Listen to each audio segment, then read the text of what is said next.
মানসিক চাপ কমান, প্রতিদিন শ্বাস প্রশ্বাস ব্যায়াম করুন 5 মিনিট, সকালবেলা রৌদ্রে 10 মিনিট হাঁটুন, প্রতিদিন আল্লাহর কাছে দোয়া করুন। মানসিক শান্তি, প্রেয়ার, এটিও কিন্তু কাজ দেয়। হার্ট ব্লক এবং ওষুধের ব্যাপারে একটু বলি।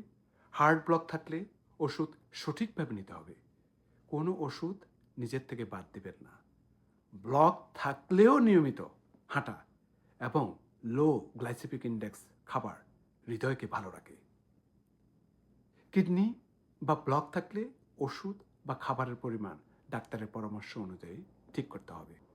ডাইলুটেড অ্যাপেল সাইডার ভিনেগার সাধারণত নিরাপদ। 1 চা চামচ আপনি 1 গ্লাস পানিতে খেতে পারেন, সম্ভব হলে খালি পেটে সরাসরি। যদি আলসার থাকে তাও না খাওয়া ভালো। অন্য ধরনের ভিনেগার, বালসামিক, ওয়াইন ভিনেগার, এগুলি কিন্তু সাবধান থাকতে হবে।